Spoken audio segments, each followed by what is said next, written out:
তো গাইস আজকে তোমাদেরকে দেখাবো কিভাবে আইডি লেভেল বাড়াইতে হয়। রে ভাই বিরজয় এত বার দিচ্ছে কেন দেখি তো।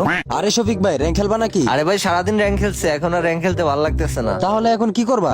দাঁড়াও, আমার মাথায় একটা বুদ্ধি আসছে। তোমার গার্লফ্রেন্ড এখন অনলাইনে আছে না? হ্যাঁ আছে তো। তাহলে চলো ওর সাথে আমরা মজা নেই। কেমনে ভাই?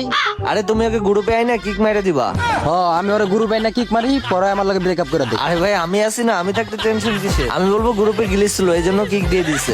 ভাই তাইলে এটা মজা হইব ভাই। আচ্ছা ঠিক আছে, আমি আনতাছি। মার মার মার ভাই কিক মার। চল নিকাল ভোসরিকে। আরে পীরজয় এভাবে কিক মারলা কেন? আরে আরে কি হ্যাঁ কইতেই তো পারো যে তোর আরেকটা গার্লফ্রেন্ড গ্রুপে আসবে। কি আরেকটা গার্লফ্রেন্ড মানে? আরে তুমি তো জানো না ওর তো একটা না অনেকগুলো গার্লফ্রেন্ড। আরে শফিক ভাই তুমি এটা কি কর? আরে আমি তো ঠিকই কইছি। হালার পোহালো একদিন আমার গ্রুপ থেকে কিক দিছিল না, আজকে দেখতে মজা দেখাইতেছে। আজকে ব্রেকআপ করাই স্যার। আরে আপু কি দেখতেছো? এখন ওর সাথে ব্রেকআপ করে দাও। ভালো হইতেছে না কিন্তু শফিক ভাই। হারামজাদা কুত্তা শয়তান বিলাই, তোকে অনেক ভালো ভাবতাম। যা তোর সাথে আজকে ব্রেকআপ। এই নে গ্রুপ থেকেও কিক খা।